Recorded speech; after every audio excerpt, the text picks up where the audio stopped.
Hey, what's going on, everybody? Welcome back. Droid Live Show. Here we are, episode 23 tonight. I believe the date's May 1st, Wednesday. I'm your host, Kellen. As usual, we also have Eric, Ron, and Tim with us. Everybody say hi in your sunglasses. What's up, guys? Yeah, well, hey, how's it going? Hello. Hey, I really feel left out now. you feel naked? No, I don't have a prop. I'll put it That's real. Here. I have nothing. There we go. Around. I've got Now only Ron will look foolish. If only we were using something that let you put random things on your face. Oh yeah. Oh, yeah. I would do that, but I think I have duties or something. Anyways, welcome You back. can put a duty on your face. Huh. Ooh, that's a good way to start. So, yeah, welcome back. We're going to try to get back to doing this regularly on Wednesdays. I know we were sort of in and out for a while there. We had a bunch of stuff going on, but we should be here on Wednesdays for quite a while. Although in 2 weeks, Tim and I will be at I.O. And so we'll probably try to have some sort of special show, but I'm assuming we're going to have hotel internet. It could be a disaster, but there's going to be so much probably to talk about that we're definitely We're gonna go for it anyways. Yeah, we're gonna definitely see what we can do anyways. So speaking of I.O., last night, right, I.O. team, Google, whoever runs that, released all of the sessions. They gave us the schedule. So one of the weird things I noticed at first was there's only one keynote, and it's on day one, Wednesday. It's like a 3-hour keynote. There's a break built in there and all that stuff. There's no second day or day two keynote. No, there wasn't a day 3 keynote last year anyway, but only a day 1 keynote. So Tim and I will be sitting there for 3 hours straight, with a little break in there. So they're obviously going to cram everything in there. Android stuff, Chrome, probably Google Glass. It's going to be long. So for everyone in 2 weeks, get ready. It's going to be a long day. So other than that, though, we noticed just a couple of things in the sessions that stood out. Obviously, there's a lot of Google Glass stuff, including a section about hacking it, which we'll probably bring up in a second. But cloud messaging was brought up, so we're thinking Team Babel will be in attendance. Team Babel. It is Babel, but whatever. Is there an official Babel cult? Has that happened yet? There is a Babel cult. Yeah, there is. Yeah. Hashtag They're pretty vocal, actually. Oh, they're quite. Yes, they are. But there's also a bunch of talk in the sessions about gaming. So we're pretty sure there's going to be a Google Android gaming center of sorts, which sort of leaked out a week or 2 ago now. So we're pretty sure there's cloud messaging coming. Pretty sure there's gaming. Obviously, there's going to be Play Store talk because there's that's in the sessions. There's even some mentions of Google Maps and things like that. Sort of the stuff that we would expect anyway. But then again, there's lots of glass. So it looks like we're going to be dominated by cloud messaging, gaming, glass. Anybody have any thoughts on any of that stuff? Did you guys have a chance to look at the schedule? Anything else stand out that I didn't mention? In the comments yesterday for the cloud messaging, there was actually someone wanted to clarify as to what the cloud messaging was, and that was that they had sessions on it last year as well, and it was something different from Babel or Babel or whatever. But they don't know exactly, but that there were cloud messaging clinics going on last year as well. So just no. Did they say what those were about then? Like, was there a topic or did they just talk about Google Talk or G Plus Messenger? What were they talking about? Do you know? I think it was kind of all of that mixed together. So they were feeling it out for this year. Possibly. Babel. Yeah, I hope so. Boy, wouldn't that be nice? It's about damn time. I'm ready for something. I keep getting new devices right now to review. Like Galaxy S4 and all this stuff, and I set them up, and so I have 5 devices laying here, and they all have different Google Talk notifications that I checked 4 hours ago on one device. And it just lights up the whole tree.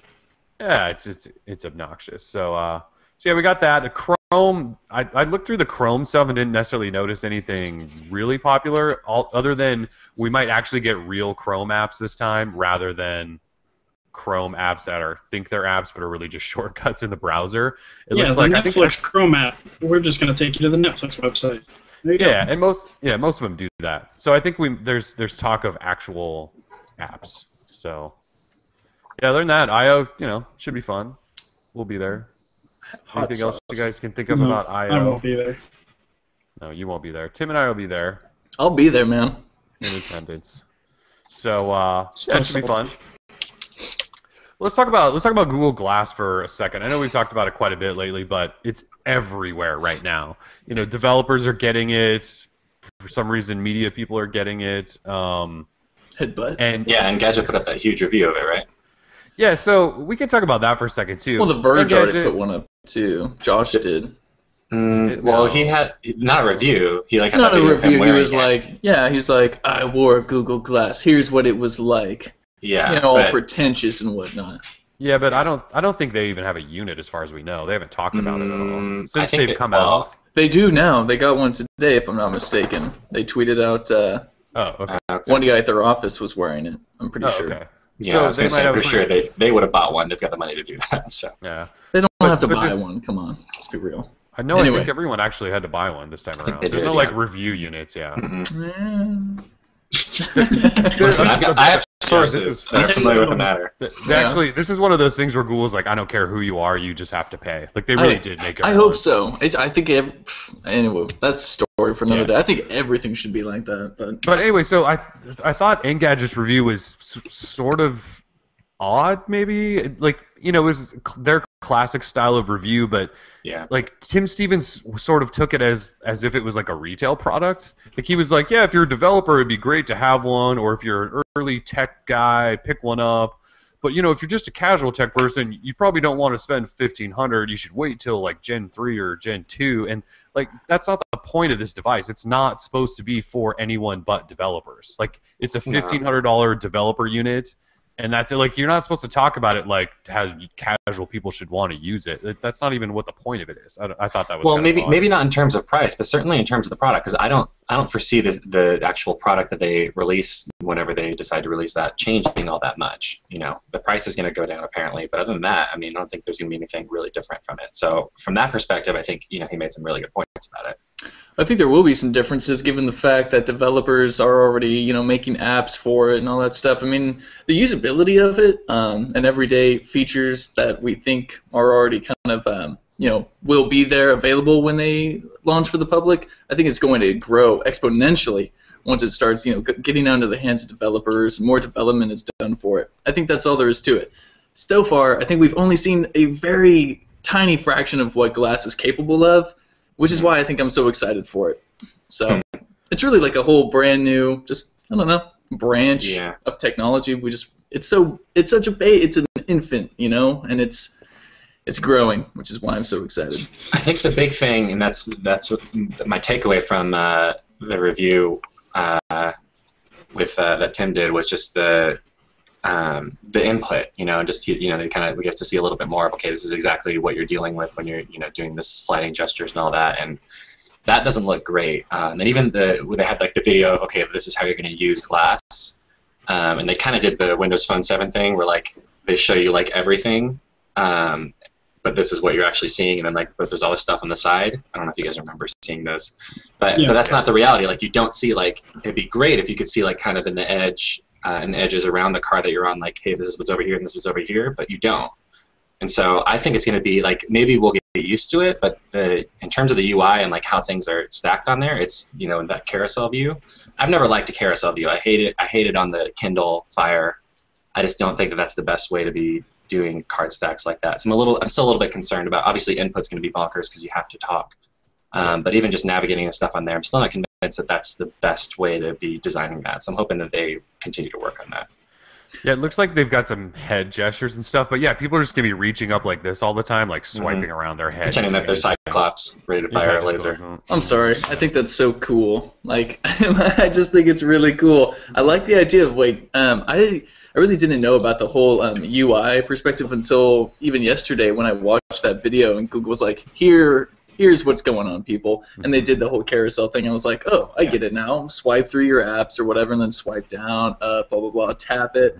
That's like really cool. I don't know. I'm just a fanboy, I guess. I don't know. No, I mean, I just think it seemed confusing to me as I was going through it and just thinking, okay, if I'm doing this, because there's no context on either side of where you're swiping in between or anything else like that, and it seemed like it was like your most recent stuff that you've done, including pictures and shares that you've made that are all apparently going to Google Plus and not any other social network. They're all on the right side, and then your other apps are on the left, and it's just kind of like a weird like it's just very linear. And I think like doing, and then I guess swiping down is how you get out of stuff. And I was just thinking like there should be a better way to show you everything, kind of like like WebOS, like where you have like the cards and you can kind of zoom out a little bit and see, okay, here's what's coming on either side, which obviously Matthias would be familiar with. But that's something that could come, man. But I think the idea of having your past, present, and future, will kind of. What, Eric? We're getting existential with Google Earth right now, man. Yeah, totally. I think it's just I guess it's kind of hard. You'd have to think about it for a while. It's something I can't think of spur of the moment. But how you would lay something out like that, in terms of you don't have much to work with. Yeah. All you have is your finger and a little trackpad, and you have to talk to it. There's no real input. You can't touch it or anything like that. So yeah. But that's, I don't know. We'll see. It's certainly interesting. But I think something like if you have okay, so middle one is the one that you're actually on. Mm-hmm. And then maybe if you swipe to the left, then there's a stack that you can go up and down on.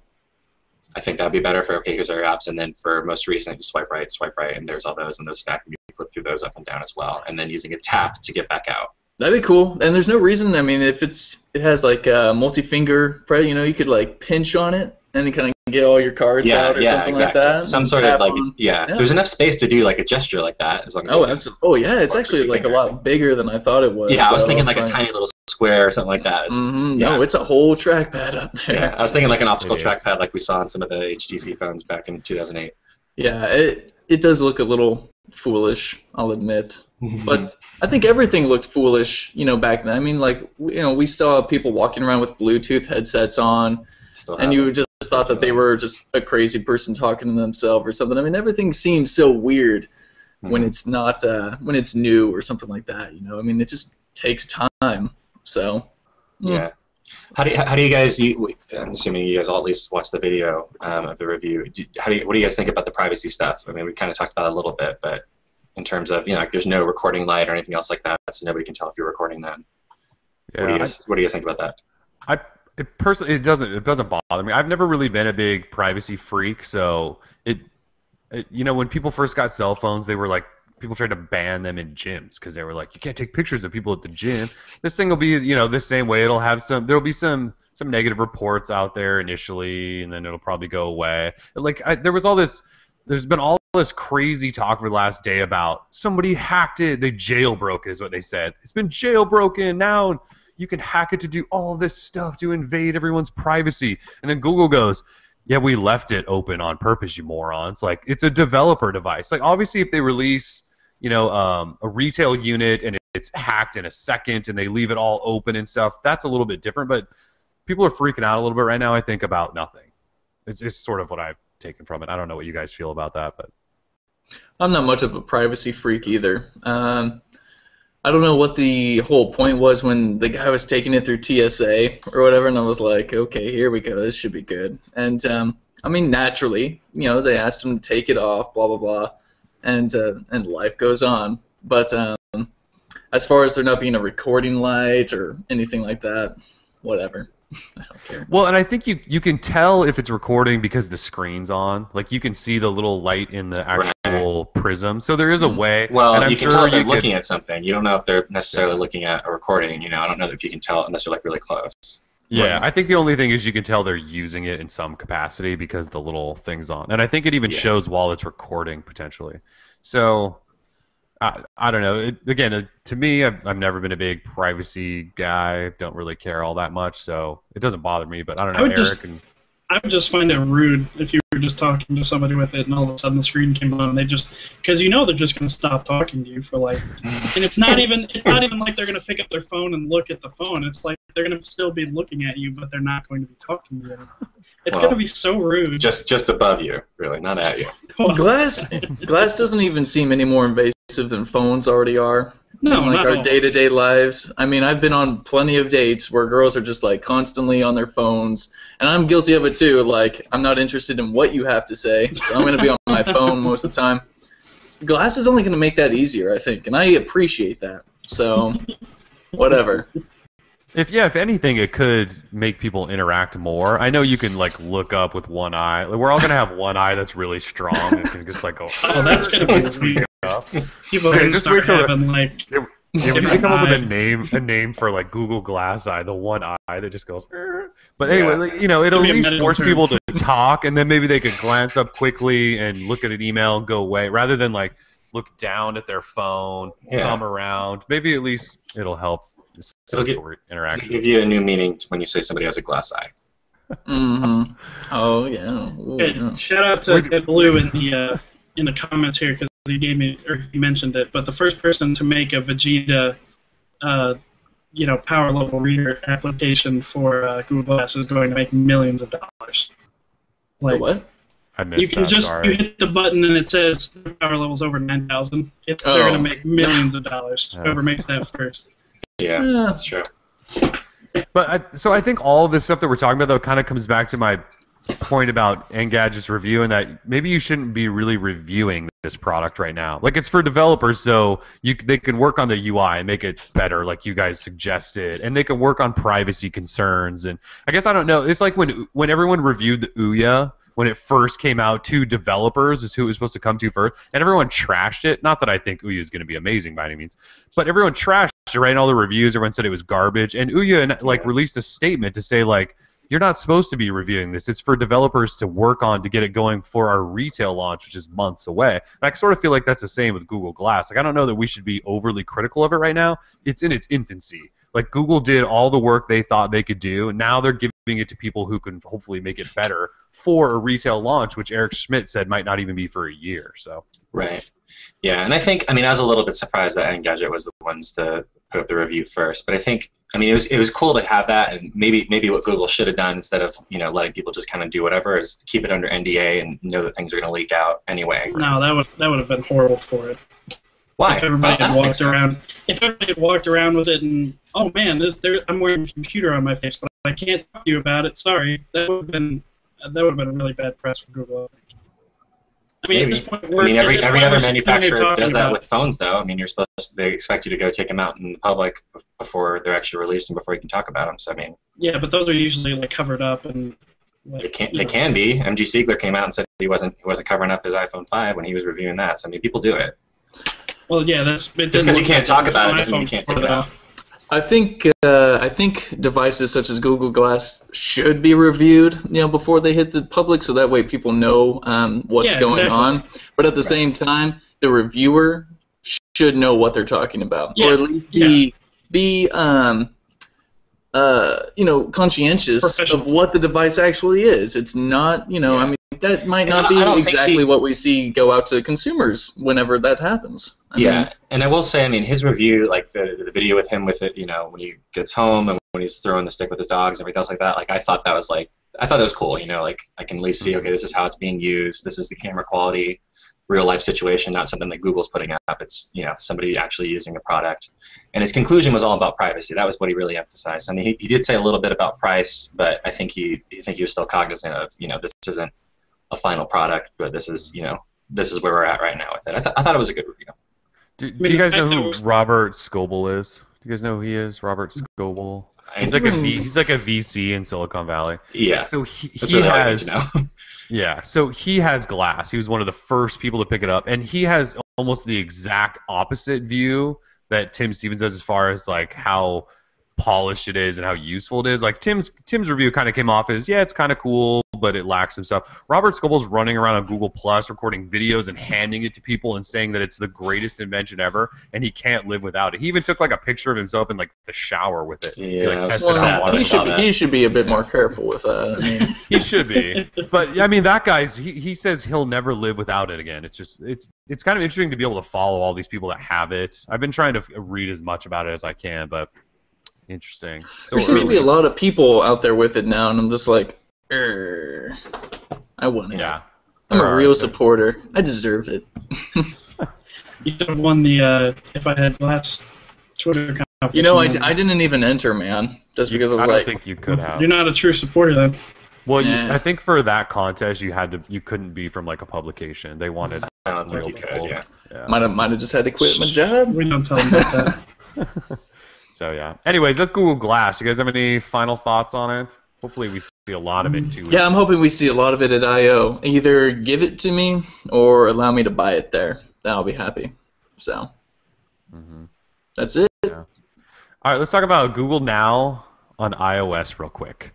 So this has been sort of a hot topic over the last couple of days. So for those not familiar, hot topic. Holy. Google released Google Now to iOS, and a number of people, not us, said that why is Google doing this? This is Android's greatest feature. Now it's on iOS. How are we even going to differentiate the platforms? Why would people choose Android over iOS?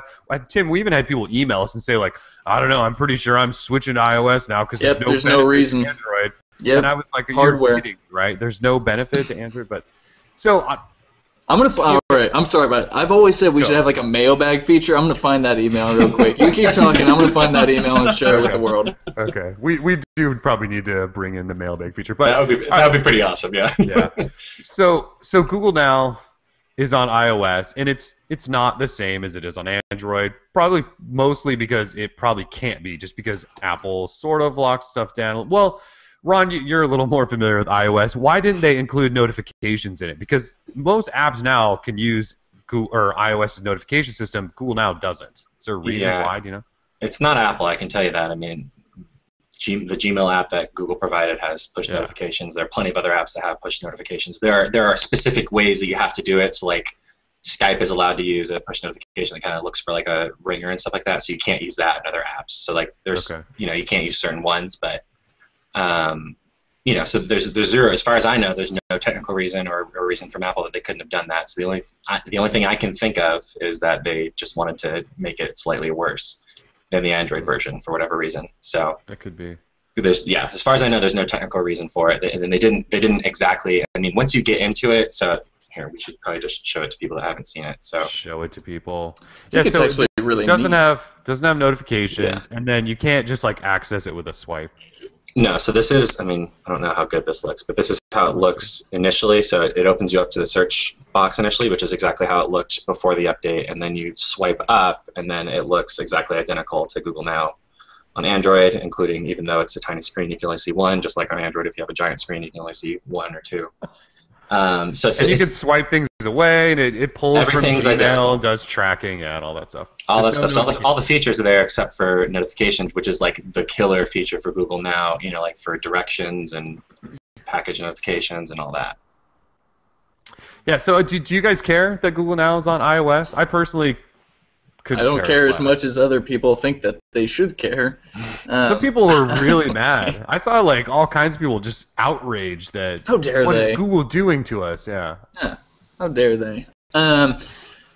I could see where they're coming from, because I mean, those are the same people that will argue about anything. In terms of it affecting, the popularity of Android because it's a feature that iOS doesn't have, I think that's a little ridiculous. I pulled up this email from a reader.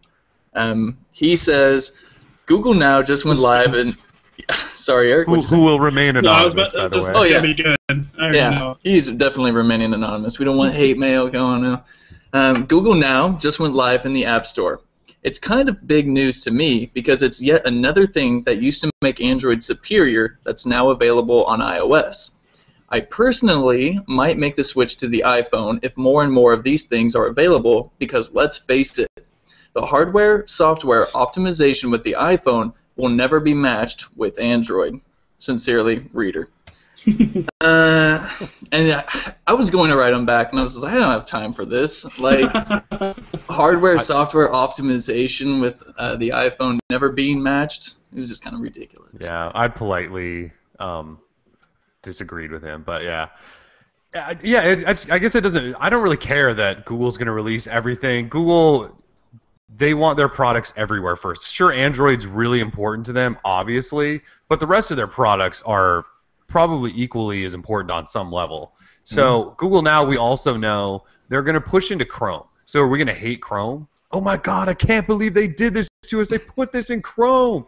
Like none of that stuff. Like they're trying to get everywhere. Google wants everyone using their product on every single platform. Unless you use a Microsoft product like Windows Phone. Okay, that's true. No CalDAV, nothing. You're stuck. That's true. So the big thing I just took from it is this is Google just trying to get everywhere, and I don't really have a problem with that. And if you want to brag it up, Android boys, Ours is a little bit better for now, if you need that. Yeah. Yeah. It's interesting. That's all I have to say. And that's, I mean, if you look at, Gruber had a post earlier today where he quoted somebody saying that, just talking about what if Google had never bought Android. And I put up a post a few years ago, well, about a year ago, just talking about how, what if Google had done the same thing? What would the landscape look like today? And I think it would probably be iOS and WebOS between the two, but either way, Google will be trying to get their stuff all over the place. That's their goal. That's what they wanted to do with Android, was get their web services everywhere, because they saw mobile was the future. So it makes sense for them to be putting it everywhere. I don't know that it makes sense, that they've had a few things. Like I think the Google Plus refresh was on iOS first. Yes, it was. They've had a few things that were iOS first, but the reality is that if they want to get on the majority of phones worldwide, and especially in the US, they've got to do both. Yeah, pretty much. Yep, I have no issues with that at all. There's nothing wrong with Google wanting their services to be on every phone in the world. Like, no, and it's kind of weird to say, oh, I want Android to succeed, but only if they're only if Google's putting their stuff on Android. Like, yeah, but I don't want Google to on my succeed in phones. general. Yeah, like I don't want Google to succeed. I'm only rooting for the subsidiary of Google. Well, hey. People just need reasons to get mad about things.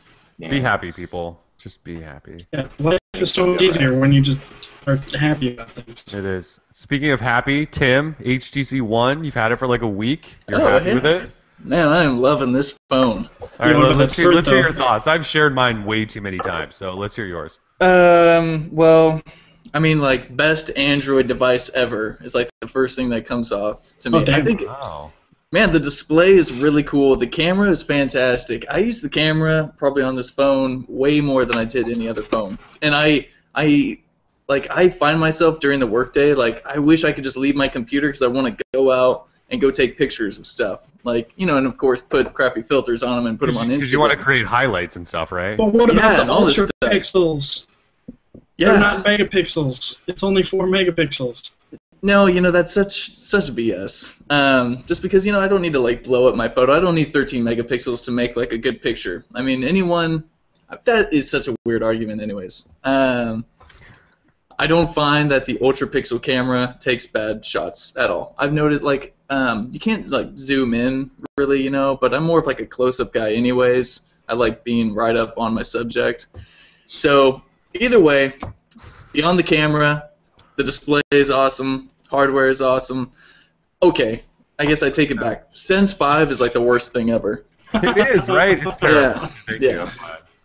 So, other than Sense 5 being terrible, and Blink Feed is actually kind of cool. I have it now where it just shows me a bunch of automotive news, so I just see what, car makers are doing and all that stuff. And I have it on MLB news because I like following my teams. Other than that, it's a really sweet phone. I wish it had software buttons instead of the 2 hardware. Other than that, oh man, boom sound is freaking cool. Dude. I was not expecting this. I'm not gonna lie. I was not expecting any of the in the phone. This phone is so cool. I would recommend it to anyone. No, I go to my friends and I'm like, check out this feature, and I'm like, boom sound really kind of does it, because I'll like be playing music and I'm like, man, this sounds so good. Like, it almost sounds better than like the little jam box thing that I have. I'm like, wow. Either way, I like the phone. I really hope Verizon gets some type of variant of it or something. But seriously, if Verizon could just get like an all-black version with some red highlights. Oh, like some red highlights is so dope. Oh man, that'd be nice. I'd keep that overnight for that. I would. So I'd do it. Man. Oh yeah. So I actually bought the phone, right? I bought the unlocked US version. Works on AT&T's LTE. Doesn't have AT&T's logo anywhere. It's awesome. But you know what?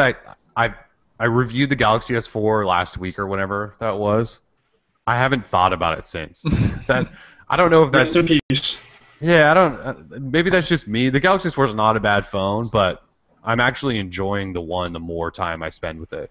And the Galaxy S4, I part of the reason was it was on Sprint, right? I have an AT&T version coming in the next day or two, so we'll see. Maybe I'll love the Galaxy S4 all of a sudden, but right now I'm not even thinking about it.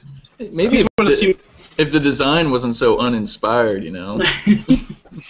But really, like, when I see the S4, I'm like, man, that just looks like updated S3. Really nothing special. Like the HTC One is like a new phone, like that no one has ever seen before, except the fact that it looks like the back of an iPhone. But other than that, no one's ever seen it before, and I think it's great. I'm so happy. I can't You're just like giddy with it. Yeah, no, he really is. Tim's HTC One cult has officially started. Join the cult, people. So Join Tim's cult. I feel bad. I feel like it should be more objective. Oh. Sorry, Eric. Go. It's okay. I can't speak for the One yet because I haven't gotten to play. I can't speak for the One X. And HTC, it sounds like to me, just makes phones that you want to like pick up and use. You know, like you want to find reasons to pick them up. You know, I can't put the One X down. Like if there's something that I can do on my phone that I can't, you know, that I can do on my laptop or anything else, I'm going to do it on my phone because it feels so good to hold, and that's what it sounds like they did with the One too. You know, and I think it's starting to make an impact on people. You know? Yeah, I mean, besides some of the software stuff that Sense 5 brought, like I couldn't figure out how to get rid of one of the shortcuts on the dock. That was pretty embarrassing. But and that's just Sense 5 being awful. But other than that, that's why in my review I said that Sense just makes things more difficult than they should have been ever. Every single year, we're like, this is the worst Sense ever, and then they like try and slim it down, and then it just becomes even worse than the one before. I don't understand how that works. Yeah, I don't know that this is the worst Sense ever. Like, it looks a lot better than all the Senses in the past, but it just looks better. But yeah, it just has so many weird things to it that don't make sense as far as Android goes. But yeah.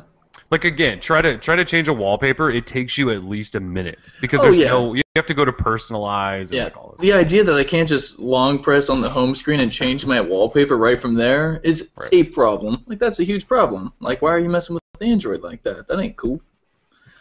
Other than that, I have this gorgeous Google Play wallpaper on right now. I can't share it, but it's really nice. Share it then. Everyone shares my wallpapers, and I'm like, no, those are mine. We need to do a wallpaper day here. We need to do a home screen day here pretty soon. Yeah, that's a good idea.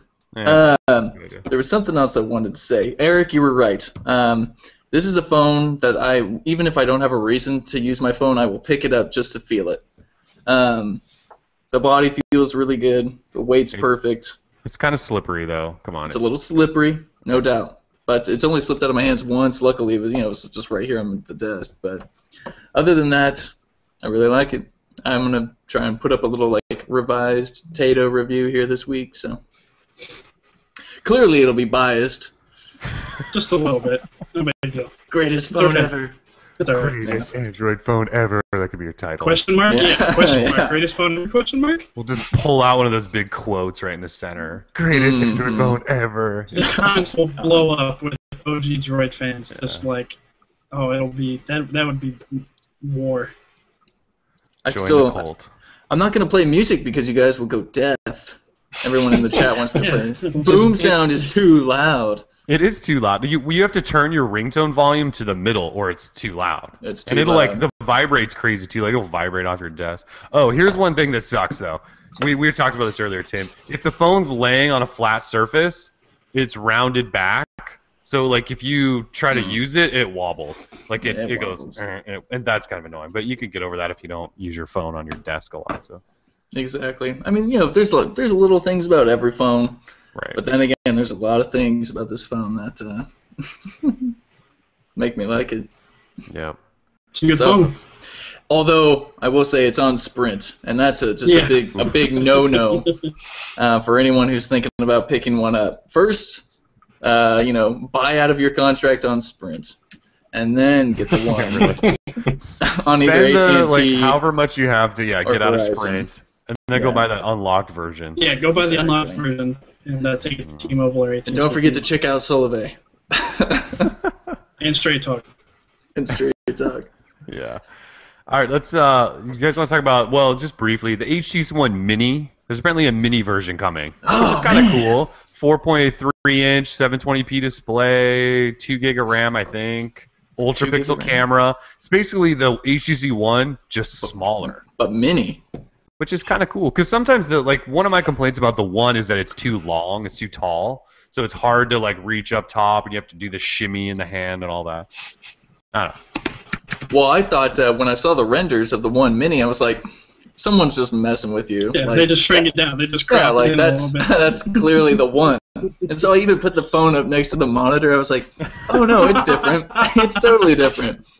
That's pretty scientific of you, Tim. Thank you, Ron.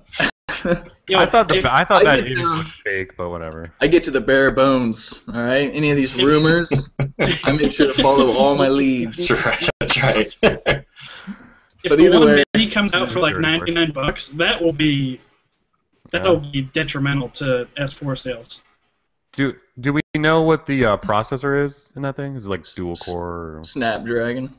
Well, So, do we know? Was it well- like it's not the 400 that's in the HTC first, Oh is it? no, I don't know. No. The leaked specs that I put up like back in February matched up to what came out this morning though, so I think I can actually check for you in like 2 seconds. Okay. Because I believe it did say Snapdragon something, but I don't know if it said 600 or 400. Oh. Okay. But yeah, Anyway, looks like a nice little phone. I think Ev Leaks said it's confirmed for AT&T. So that's what I heard. AT&T. Did they say exclusive for AT&T or just a confirmed He just for said AT&T? confirmed for them. Okay. I don't necessarily know that HTC wants to do too many more exclusives like that. Yeah, they Although don't- AT&T announced another one today, Optimus G Pro. They get the exclusive on it. Drives me nuts. Yeah. Let's talk about the Thunderbolt just for a second. I don't know if you guys saw that story from. So this kid that works for HTC in their support department took it to Reddit and was like, "Hey, I'm here to help. Let's talk about the One and device support and all this stuff." And somebody was like, "The Thunderbolt's terrible. I will never buy an HTC product ever again." And he goes, "I apologize for the Thunderbolt in general." Just straight up, just apologize for it. Poor And guy. Somebody needed to. yeah, it was nice to have somebody apologize for the device. Is the Thunderbolt quite possibly the worst phone of the last few years? I mean, It's either the Thunderbolt or the Droid Charge. I'd have to give it up to The either one of Charge those was two. pretty what bad. about the Bionic? No. No, Droid? at least the Bionic kind of looked cool, you know? Like the Thunderbolt, I don't think even had that going for it. It's too The Thunderbolt bulky. just looked like an Evo, The basically. Thunderbolt had the unfortunate disadvantage of being the first LTE phone. We knew nothing about how LTE worked. Yeah. I mean, it was like, let's just throw this huge radio in here and hope for the best. And Yeah. Yeah. I remember So, the first day. Oh, go ahead. yeah, it was just bad. You know, I mean, I understand why it was bad, but that doesn't make up for how bad it was. Okay, but hold on. Thunderbolt or Ares? You mean which is worse or which would Yes. I want? Which is worse? I Nobody don't wants spend either one a of those. lot of time with the Ares, but Okay, well I did, and it sucked ass. I would get so it came out like on Cupcake, and then it was on 1.6, and then eventually got updated to 2.1. It got to the point, I think I was telling you about this, Tim. It got to the point where if I got a phone call, the phone would vibrate. Eventually, it would show me, "Hey, you're getting a phone call, and you can swipe to answer." And I'd swipe and swipe and swipe, and I'd miss the call. I went through 3 different replacements because they're like, "Oh, we'll get you a replacement phone. It's not the software. The software is fine." Not true. Every single one had the same problem. I couldn't answer. It's a phone. I couldn't do the one thing that a phone should do. Couldn't answer a bloody call. So it's just, yeah. Can you do that on the Thunderbolt? Can you answer a phone call on the Thunderbolt? The If you OG have any Droid battery. had that problem Yeah. too when they had like the Yeah. thingy. I Yes, forget what yeah, that was well, called. That's a different problem. Yeah. The little weird slider. Yeah. Yeah, when it slided over like Because it wasn't arc. straight. Yeah. Yeah, it's like you weren't able to answer the phone. No, yeah, that's Like, a oh, different I problem, forgot yeah. about that. That Yeah, didn't the last rotary very style. long. No, it didn't last long at all. As soon as that problem got, they were like, okay, we got to fix that, and I think in 2.1 or 2.0.1 or something, they changed Yeah. it to a horizontal slider. But do you remember when people started hacking it back into ROMs? They were like, "I love the wheel," and they started putting it back. I liked the Yeah, wheel. yeah, I yeah. liked the wheel, except I liked it when it works. I you liked know? it as an like- unlock, as a screen unlock. Yeah. It looked kind of cool for that, but I don't looks want to get cool. to my phone with it. I forgot Exactly. about that. Yeah. I remember I had it on Good the times. Liberty ROM. Shout out to Liberty. Shout out to Jay. That's right, yeah, you Yeah. could- Back in the Bummer. day, Yeah. So Thunderbolt, I was just thinking back to when I was writing that little thing up. I was thinking about back to like the coverage of it. And it was one of those. It was like announced at CES, and we played with it, and then it was delayed and delayed and delayed for like 4 months, and then it came out, and everyone got it, and we're like the first LTE phone, and within a day, everyone was like the battery just died, and it was everyone had the phone for like 4 hours and dead batteries, and then it was just a disaster. And they tried to release software updates that would fix battery, and it wasn't software. It was and nobody could download it. They didn't have enough battery to download it. Seriously, what a mess of a phone. It Well, just finally we got still ice cream have phones sandwich. coming out today where CDMA and LTE don't play nice, So, like I was saying, nobody knew anything about how that worked at the point. I'm pretty sure they just threw 2 separate radios in there and just hope for the best. Yeah, I mean, the radios didn't improve for a while, and they're still not. I mean, they still could be a lot better. Yeah. I mean, we're just now like getting to the point where we're understanding what we can do with LTE and the single chip radios and that kind of stuff, But yeah, and let's be honest, the only phones that can actually handle it are really like any of the Razer Maxes. That's about it. I mean, other than that, you're not even going to get close to a full day on an LTE phone still, really, for most of them. No, like the unlocked one I have. Like this weekend, like Sunday, I just laid around my house doing absolutely nothing, and I killed it in like 7 hours or something. Yeah, I was using it much. pretty heavily. I was sitting on my couch using it, and I killed it. But like on a normal day, when it's sitting on my desk for half the day, I can get like 15, 16 hours out of it. But yeah, if you're using it heavy, phones just won't last. But I guess any computing device is sort of like that, right? Computer won't last for more. Except for the Macs. Yeah, well, I think except for the Mac and the Galaxy Note 2. Well, if you got that giant tank of a battery for the Thunderbolt, that worked for a while too. Oh yeah. Remember that like 4-inch thick battery yeah, that they released for it? the add-on, yeah. Yeah. I mean, then your phone would last, but you could beat somebody over the head with it. Shout out to Mr. Pickles. Shout out to Pickles. Mr. Pickles was the king of the extended battery.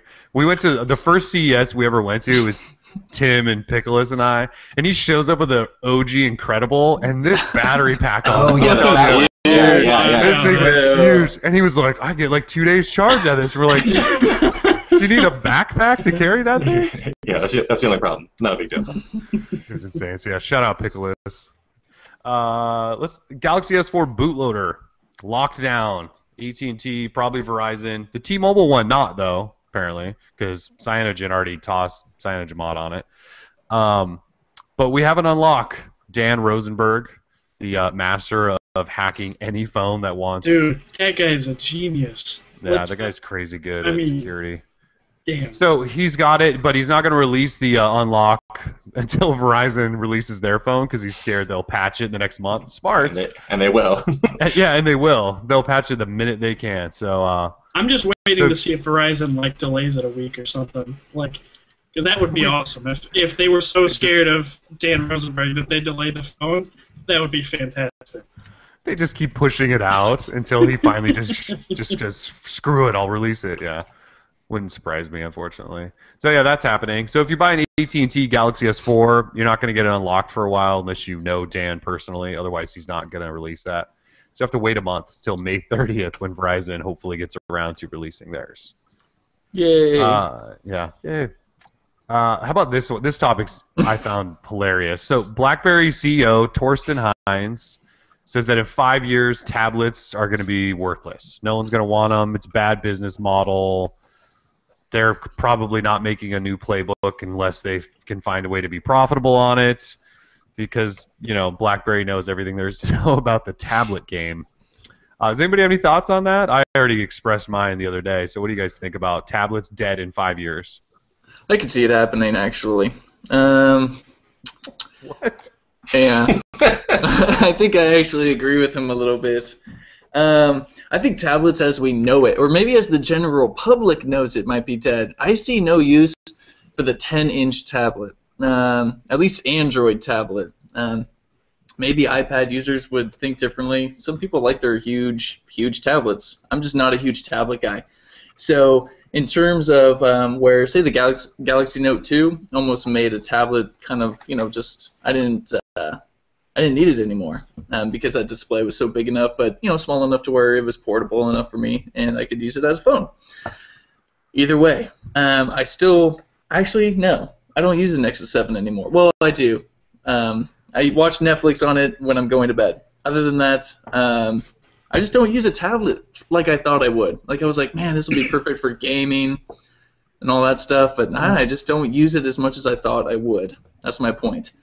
So the bigger tablets, I could see those being gone in 5 years. Definitely. Say like the Nexus 10. You know, for example, that's your unlocked Android tablet, super powerful, good specs, but it's not really, I mean, as far as we all know, it's not selling, you know. So I think that's your clue right there, that the huge tablet isn't selling. And you know, of course the iPad's going to sell because it's Apple and they'll buy whatever, so. Well, to your point, I'm pretty sure in Apple's earnings they showed that they sold a hell of a lot more iPad minis than regular iPads. I think that's just I think I have a good point. I think that the large tablets are unnecessary. So, yeah. I do feel like they're losing a little bit of their luster or something. People seem to I was going to say luster. Interesting. Towards smaller, but what do you got, Eric? What do you think? I gave my Zoom to my dad, and he's got a charger in the living room on the nightstand. And every night when he goes to watch TV, he picks up his tablet and he spends like an hour and a half on that thing every single night. So, I mean, from my personal experience, I see that people still can get use out of them. But I mean, in terms of sales numbers, there's no debating that, you know.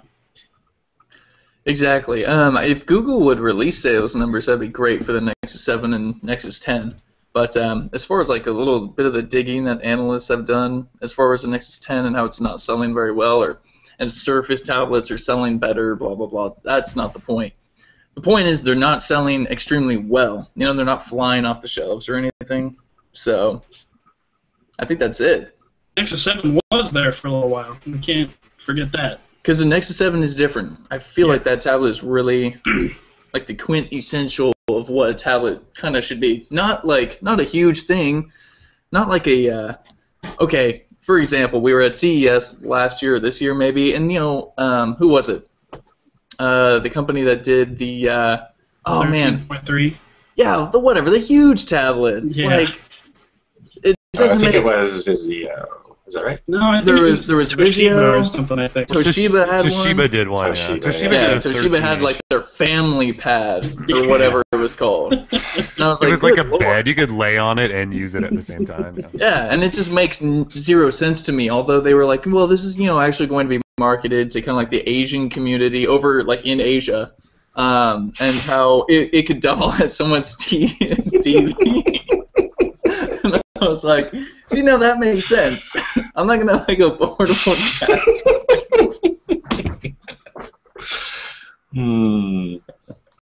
How much more do you know about the Asian community in Asia?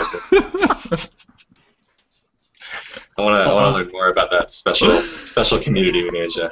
Dude, I'm just trying to get my. You know what I'm saying? Come on. I know what Don't give me you're a hard time. Don't give me a hard time. Well, I think it's not dead yet. I disagree with all of you.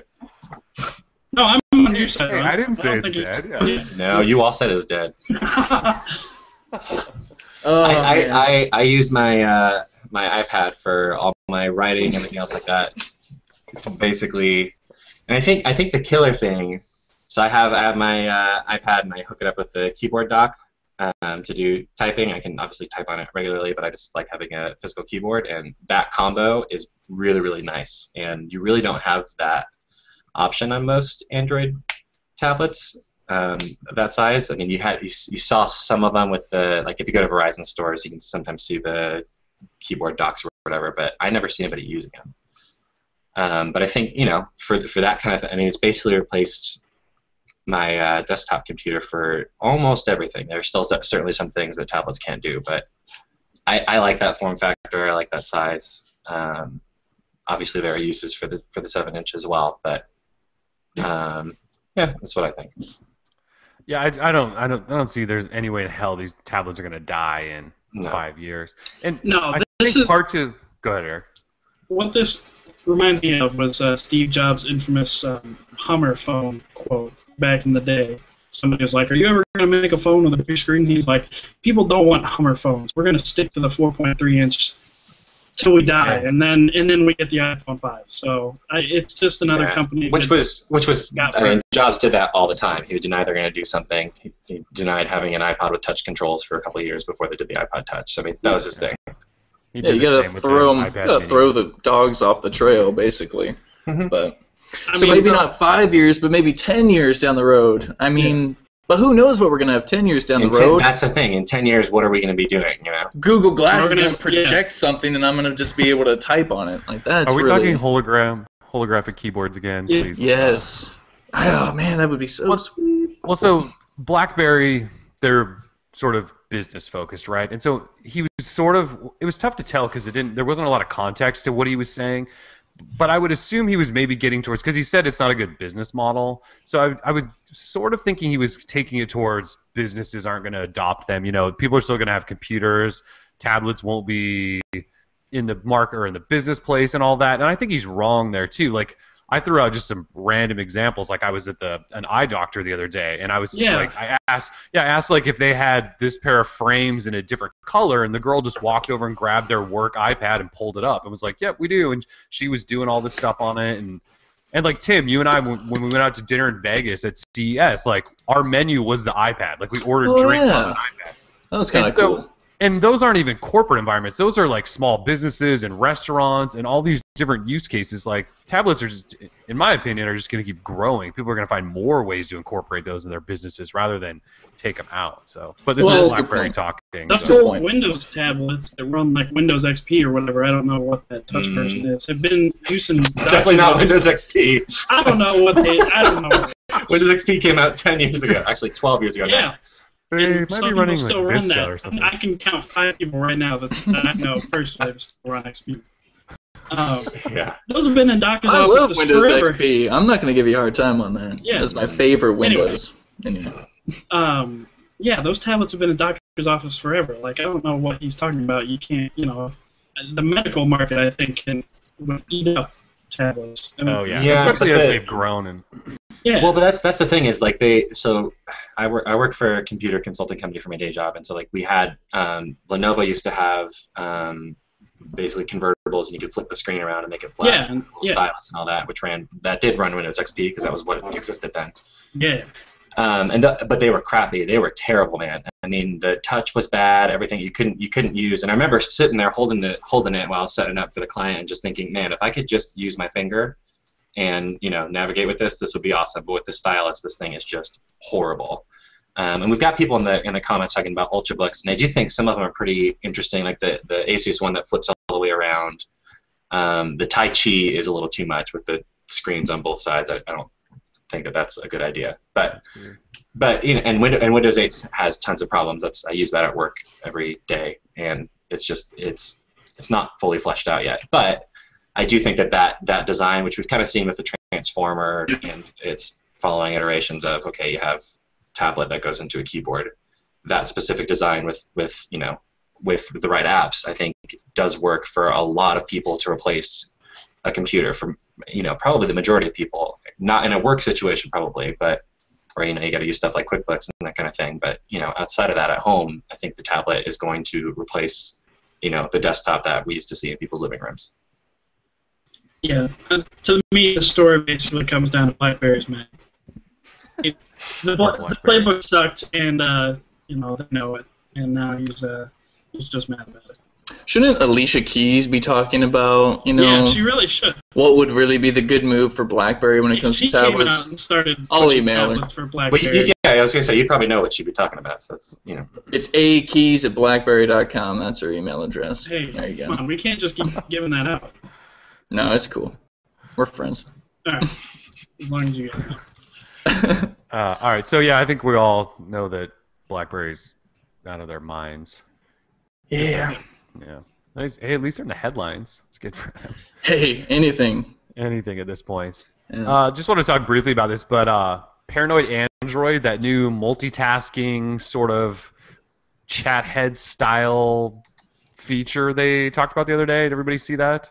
Tim wrote Yeah. that thing up. Talk about I that, saw Tim. That thing looks awesome. Well, we don't really know that much. We kind of do, right? No. But That thing does look awesome. Yeah, some of that was just me kind of like, what's the word you would use? Extrapolating. Yeah. So basically, I saw the video.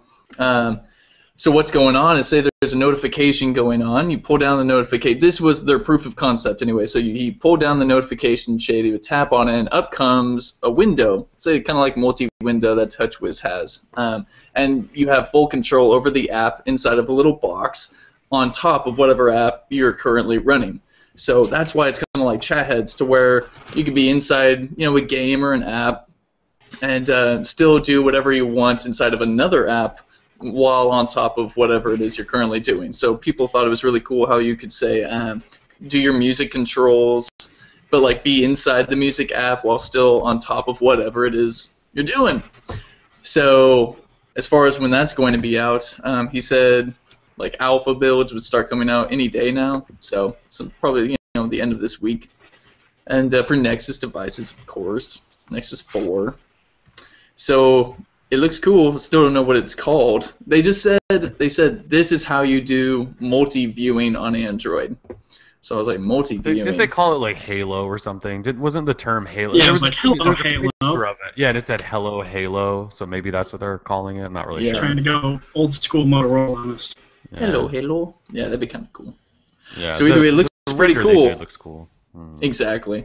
So being able to do that for any app, not just messaging, I mean, they said any app. So MMS, YouTube, Gtalk, Skype, anything. That is really cool. Although the only issue I have, is that you have to root and be running the ROM and blah, blah, blah. That's a feature I just want for Android. I don't want it to be all exclusive for a ROM.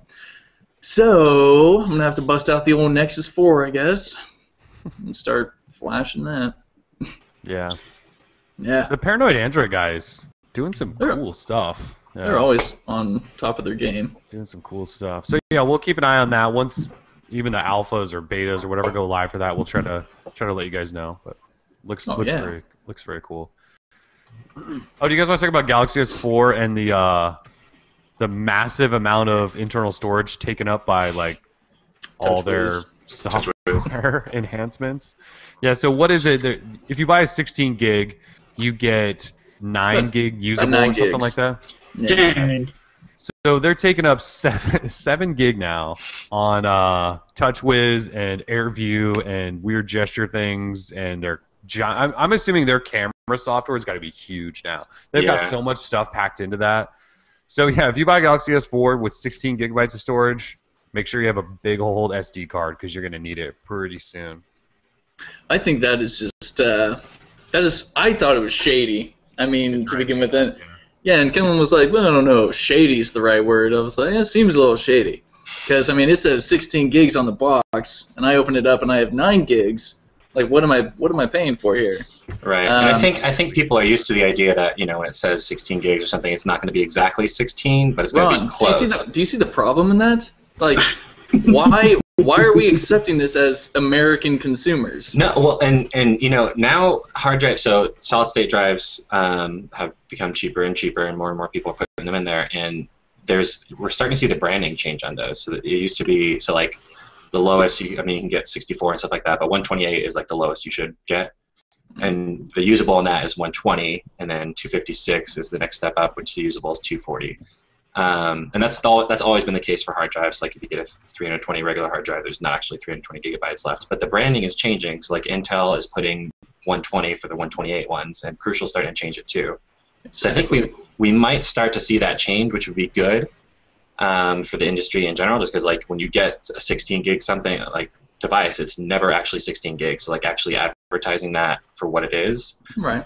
Yeah, but 7 gigabytes of partition space is almost 50, that's excessive. Almost Yeah. 50%. That is huge. Right. Which is there should be some type of guideline to where a company or a manufacturer can take 10 to 15% of the on-device storage for their system, software, blah blah blah. Like 10 to 15%, nothing more. Other than that, Yeah, well, that's and that's the reason why Microsoft didn't release a 16 gig Surface, because it would have had like 4 gigs free, because Windows 8 takes up so much space. Makes plenty of sense. HTC didn't put out a 16 gig. Honestly, 16 gig is pretty close to being too small at this point. It's just too small these days. I don't know why Samsung didn't just say, hey, we're doing 32, 64, and if they wanted to, 128 and charge a premium for it, but do it. Why not? You know, and just say, hey, these are the sizes that we're doing. Because, I mean, at this point, 16 gig flash is not expensive. And it fills up fast. We didn't have this problem on the Galaxy S3. What did they add in with the S4 that took It's up camera so stuff, much? I guarantee you. A bunch of stuff they added. Camera. Well, camera, they have that other sensor so you can do the swiping stuff. That's got to take some pretty heavy software. Yeah. I mean, almost 50% of your on-device storage is Yeah, I mean, there are a lot of features. crazy. When you do gotta the have slide brand down new to see all the... tactiles for it. Yeah. The Galaxy S4 is just not. It's just not everything I'd hoped it would be. Let's be real. No. And the tactiles aren't even backwards compatible. So how am I going to rip these damn things off my desk in order to put the new ones on there? Just put new ones on top of them. So you can't read the bottom one. Yeah, that's like the registration on my license plate. How do you have different tactiles that no longer work? I'm a bad person. I haven't really looked into it. What's the deal? How do you not have tactiles that just work? Aren't they just little chips that you can program? I don't really get it. Clearly, I don't know the technical aspects of NFC tactiles, but that seems insane. How are all of these things not identical? Isn't it just a coiled up thing that you can store some information on? Are there now like advanced coils that store even more information? Formatting, that goes on to that or something. Yeah. Who knows? I don't think anyone bought him anyway, but yeah, like maybe they might be able to read, but they can't write. I don't know. I don't know what the deal is. Kind of weird.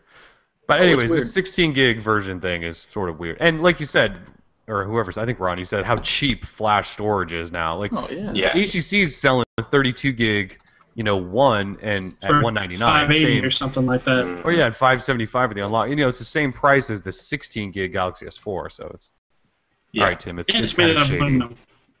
It's shady. Doesn't that seem a little shady? Yeah, I put shady in the post, and Kellen was like, "Nah, let's not do shady." It's a little shady. It is. So whatever. Might be a little too shady to say shady. I'll give it to you. It's a little shady. Yeah. All right, let's talk apps and games for a little bit. Should I start? Oh yeah. Origami live wallpaper. I haven't used a live wallpaper in a while because most of them are just terrible and you get sick of them.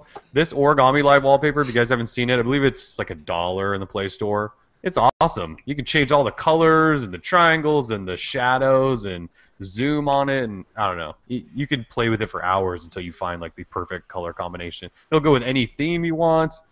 I don't know. Fantastic live wallpaper. It got an update today. It has like bonus themes in it or something. Bonus themes now. Yeah, bonus themes. And they're actually pretty cool. I haven't even had a chance to look at them, but I'm sure they're awesome. They look great on the one. Yes, 1080p display. Yeah, see, that's the other thing. The origami thing looks fantastic on all these new displays. I haven't put it on the Galaxy S4, but I might now, just because. You have to turn it on first. Yeah, charge it. No, it's on. I just have to charge it all the time because it dies. It's just crying in the corner to itself. Yeah. Anyway, so origami live wallpaper. Yeah, go pick that up if you haven't. Eric, you have an app? Yeah. System Monitor. We wrote a little write up about it about a couple weeks ago, but I just now started using the notifications for it. Probably some of the best notifications in the use of Jelly Bean that I've ever seen. I've been using the battery notification. Basically, it's an always-on notification. You can toggle it on and off if you want, but it just shows up here. You can zoom out and zoom in. I know it's doing this very well. It's awesome. It tells you how much battery you're, like when it's going to die. It's going to tell you at what time of the day it's going to die. And these are all customizable. You can have a network signal notification. You can have a CPU notification. And, I mean, this thing tells you exactly, if you've got a multi-core phone, which pretty much everybody does, and now it's not going to work. Of course it's not. But, I mean, it literally tracks each core of your phone while it's running. And, I mean, if you're really geeky into that stuff, you can pull down this notification and see which cores of your phone are doing how much work, throughout the day. It's actually really cool. They've got a free version on the Google Play, but I mean, if you're into the knowing everything that's going on about your phone, I think it's $1 or $2. It is an awesome application. Sweet. Did I robot out during that whole thing? Yes. Yeah, maybe. You sound like Finn when he's singing. I'm a robot. Beep boop. Oh, auto-tune. Tim, what do you got? I have 2 things to talk about tonight. Bonus. A little bonus there. First being a game that I discovered today called Knife That Guy. And some people took it like a little weird in the comment section, like, whoa, like Psycho Tato going on over there. And I was like, oh. Family title there. Yeah, I was like, I mean, yeah, the title is a little ridiculous. The objective of the game is a little ridiculous, but sometimes, it's just a game, people. Like, you don't go saying, oh, Grand Theft Auto made me go, beat that person. Either way. So this game, it's all, like, pixelated and stuff. It's not very, like, lifelike. So you play as a little character, and you have, like, a knife, and you're on a dance floor. And why are you on a dance floor? Where else would you beat a knife, people? Bro, and this is where the difficulty comes in. It's a prime knifing location. Exactly. Well, because there's so many targets. So you just disappear from the crowd. yeah. So one guy has an arrow on top of his head, and your objective is to move your guy around until you run right into him. And you have to dance around. Oh yeah, you're dancing. Yeah, you have to do your moves and then into him. And so obviously, as you knife more people get on the dance floor. I don't know why more people are getting on the dance floor. Oh, those people are dying. We gotta dance. Yeah. So, and these people, they're trying to every little character has like a different personality. Some will like run away. Some will be mean and try and like hit you to take away your life, or some will try and like run into the knife, and they're called emos. And oh jeez! Wow. This game just keeps getting better. And I know. It costs $1 on Google Play if you want to check it out. It has like 0 downloads. I wonder why. But it's a pretty sweet game. I kind of like it. Stab That Guy, and I recommend it. Awesome. All right, what else did you have then? What's the bonus? Oh, bonus! So the pre-beta for Dead on Arrival for Android 2. Dead on Arrival 2. Dead on Arrival 2 pre-beta just launched like at 5:39 p.m. So like an hour and a half ago. And I loaded it up on the HTC One. It immediately said, "Yo, you're not on a Tegra device, or it's gonna run all choppy and whatnot." So I suggest running it on a Tegra device because it's gonna be one of those kind of games. And so you download it. So far, it's kind of cool, except I gotta load it up on the One X or something. I gotta find a phone that has Tegra. Is it really choppy on the One? The One can't handle it? No, the One can handle it. Like the game is just kind of like it's laggy. I can't really explain it. Like the controls are kind of garbage. Like you can't move your guy very well, and he doesn't shoot. Everything feels real slowed down. It just doesn't feel right.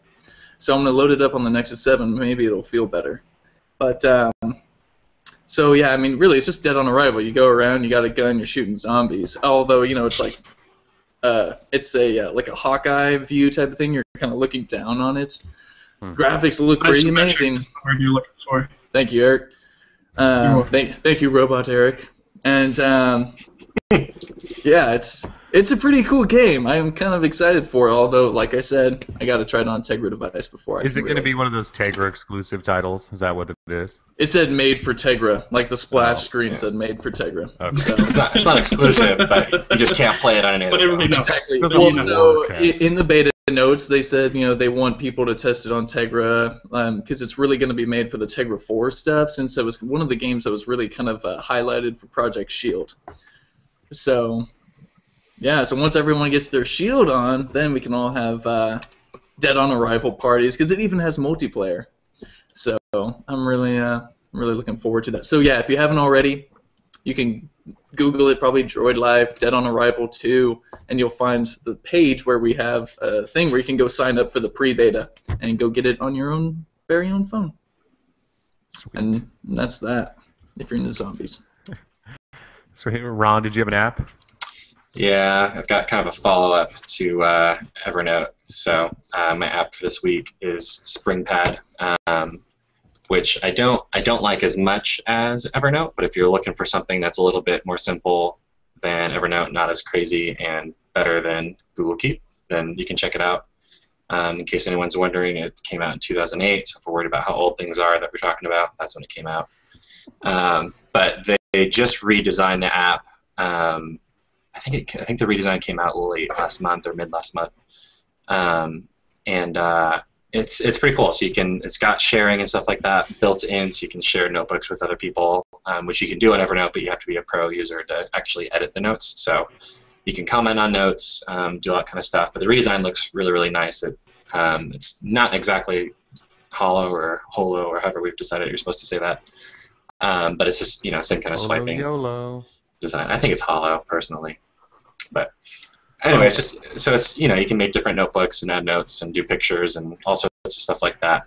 So check it out if you're looking for something that's a little bit better than Keep to take some notes. It's got web stuff, and I don't know if it's got a desktop app, but it certainly has web and is available on smartphones that aren't Windows Phone. So check it out. Sweet. Is that all of our apps? Anybody have any? It is all of our apps. I think it might be. Man, sometimes I like to pull out my phone just to double check. Just to take one last look. Because I like to make sure that everyone. I want to make sure everyone's running the same awesome apps that I am.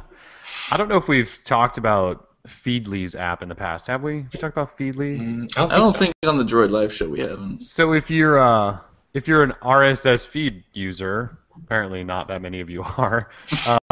Feedly is one of the options. They're going to actually have a service just like Google Reader was, and their app's actually really, really nice. It's visually nice. You can navigate it just by swiping around. It's one of the better reader apps out there. I don't know why we haven't really written about Feedly, but it's awesome. I've been using it a lot. You don't mind the UI? I don't mind the UI. It took me a while to get used to it. It's weird. Yeah, it is really weird at first. And every once in a while it does drive me nuts, and I find myself going back to Press, that other reader that's really simple. But then that bores me, and I go back to Feedly. So I kind of jump between the two. But yeah, Feedly is one of those things that it definitely took me, I would say, a couple of days just to force myself to use it to really get used to it. Now I like it, and it's got a dark and a light theme and stuff like that. And yeah, it's certainly well designed. It's just the UI is kind of weird. I don't like that it for the top. It's the top app, it'll have or the top screen, it'll have a picture and a highlighted article from that RSS, but it's not always the most recent one, which kind of bothers me. Yeah. And then also I've had some issues adding certain RSS feeds. It just won't add them, and other apps will. So I don't know if that's something on their side or what. But yeah, it organizes things sort of weird. 'Cause, you can have categories and all that, but it doesn't necessarily load them in the order say they came in. It doesn't necessarily do newest first, or if it does, it goes back 8 months. So it has some issues they need to work on, but overall I like just being able to swipe around in it, and once I got used to it, it's pretty nice. Yeah. Oh, somebody did drop a Holo YOLO. I was waiting for that. But they also threw in a Babel with it. You're half right. You're half right. You're half right. Halfway there. Well, that's all I've got.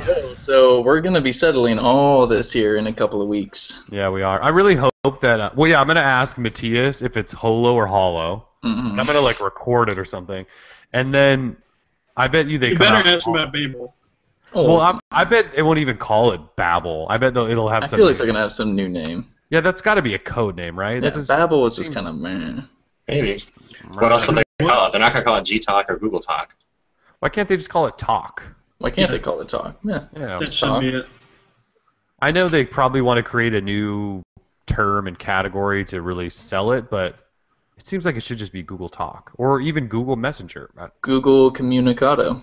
That'd be cool. No, it should not be that. Communicado?